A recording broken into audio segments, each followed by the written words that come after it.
একটি মেয়ে গোপনে কাপের মধ্যে ওষুধ মিশিয়ে দিল।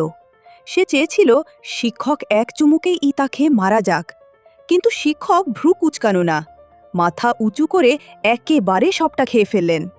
অথচ তিনি মরলেন না, বরং আরও অদ্ভুতভাবে কিউট হয়ে গেলেন। সব ছাত্রছাত্রী অবাক হয়ে গেল, কারণ এই শিক্ষক আসলে মানুষ নন, তিনি একজন ভিন গ্রহের প্রাণী। যদি গ্র্যাজুয়েশনের আগে তাকে মারা না যায়, তবে তিনি নিজ হাতে পৃথিবী ধ্বংস করবেন। কিন্তু যত পরিকল্পনাই করা হোক না কেন, প্রতিবারই তাদের আক্রমণ ব্যর্থ হয়।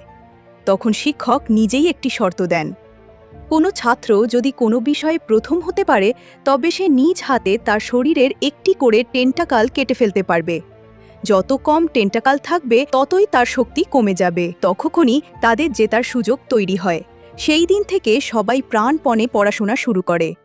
শিক্ষক এমনকি তার অতি মানবীয় শক্তি ব্যবহার করে সবাইকে নিয়ে পৃথিবীর নানা জায়গায় ঘুরে বেড়ান, যাতে তারা বাস্তবে জ্ঞানের শক্তি অনুভব করতে পারে।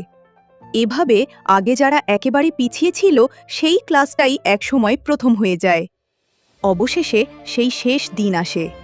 সেরা ফল করা ছাত্ররা কোনো দ্বিধা ছাড়াই গুলি চালায়, একে একে তার সব টেন্টাকাল ধ্বংস করে দেয়। তারপর দ্রুত তার গায়ে প্রচুর পানি ছিটিয়ে দেয়, কারণ পানি তার সবচেয়ে বড় দুর্বলতা। যখন তার শক্তি একেবারে কমে যায়, তখন তারা তার মাথার দিকে তাক করে ট্রিগার চাপ দেয়। এক বিস্ফোরণের পর শিক্ষকের অস্তিত্ব পুরোপুরি মিলিয়ে যায়।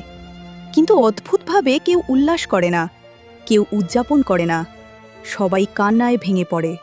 কারণ এই এক বছরে তারা শিক্ষককে তাদের হৃদয়ে জায়গা দিয়ে ফেলেছিল। ঠিক তখনই একটি টেন্টাকাল চুপি চুপি এগিয়ে এসে তাদের একটি টিস্যু দেয়। আসলে তিনি এখনও বেঁচে ছিলেন।